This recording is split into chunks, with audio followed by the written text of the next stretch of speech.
kodwa ngibuka nje izinto that we value the most, which is isikhathi.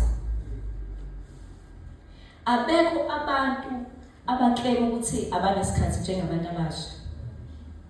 Usathana lento uyenze yaba so strategic ukuthi asibe very busy ekutheni izinto zikaNkulunkulu sibeke ngemuva kwayonkinto. Kanti if ngifunda nje incwadi khona obhala ethi time is the most expensive commodity emhlabeni. So if uzonika uNkulunkulu isikhathi sakho, you are giving him the best of your being. Okulapho osukumnika khona ithuba lokuthi akusebenze akwakhe ezumuntu. 2, abekho abantu abaveluwisha ubunandi njengabantu abasha.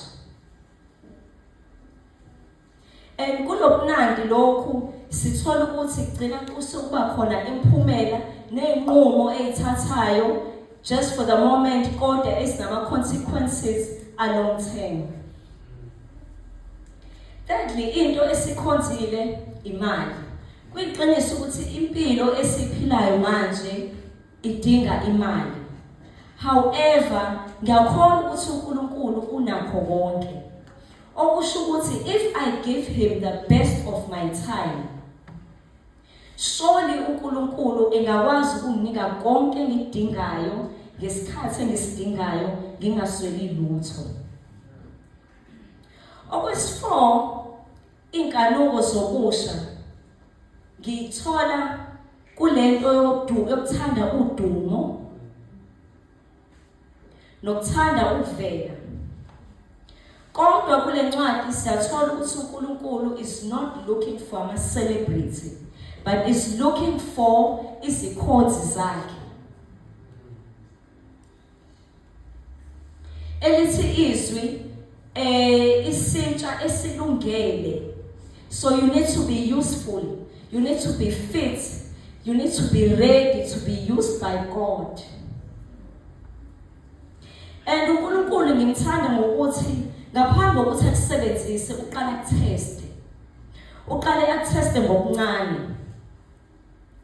Ekutheni unikwe itask yokuthi qoqa umnikelo. How well do you do it? How diligent are you when doing small task? Because it means if you can't handle a small task, then akakwazi ukuthemba ngokukhulu. It is one thing bazalwane ekutheni abantu abathemba uNkulunkulu. Kodwa nginakho ukuyifisela mina ukuthi uNkulunkulu sengathi nami angangithembe. Amen bazalwane. Amen bazalwane. So we need to be abantu abasha abanayo lento yokufuna ukuba useful enkonzweni. Ube khona in every activity ezoyenziwa noma yenzakala esontweni iba khona.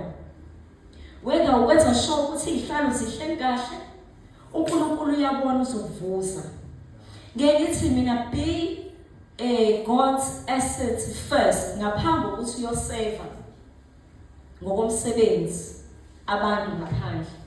Iba i-assets kaNkulunkulu endlini yakhe eqala azi ukuthi kukhona umuntu engithembayo ukuthi lento uzoyenza diligently, consistently. Amen bazalwane. Amen. So ngale mindset le uNkulunkulu asibizela kuyona yokuba kingdom orientated, yokuthi zikhathaze ngombuso kaNkulunkulu nangemandla uNkulunkulu akubeke kulona. Zikhathaze ngama happenings ayenzakalayo. Ekuncane bakho unjalo. Why usanomfutho ukuze nawe in the process uzokuyithola ukuthi nakho uNkulunkulu angibizela ngakukho.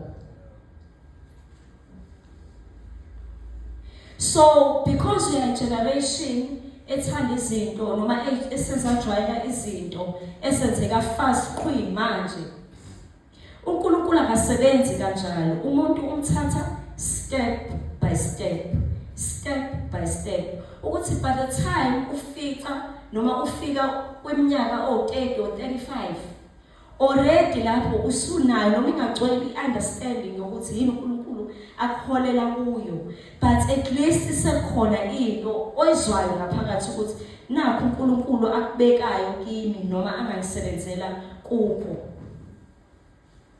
Amen bazalwane. Amen. So ngibuka nje ukuthi la ebandleni sibe nabo gogo abanye sebendulela. Ngathi ukuchitha nabo isikhathi esiningi. Most yabo if ngizwa engxoxweni baqala ukukhonza uNkulunkulu ebusheni. So as they continue to serve God, khona iculo elithi, the longer I serve him, the sweeter he grows in me. So the time you are busy for God, naye khona into ayitshalayo kuwena yokumthanda nokumkhonza. Khona iculo esasicula emkhuleko ukuthi ngizomethemba njalo, ngimkhonze ngenhliziyo. Amen bazalwane. So uNkulunkulu la kule chapter usibizela ekutheni usufikile ebandleni kodwa enza sure ukuthi ungena kulesi sigaba.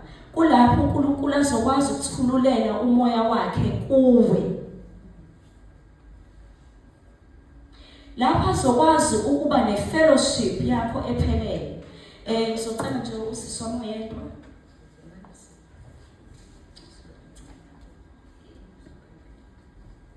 La sifunde khona uDeuteronomy.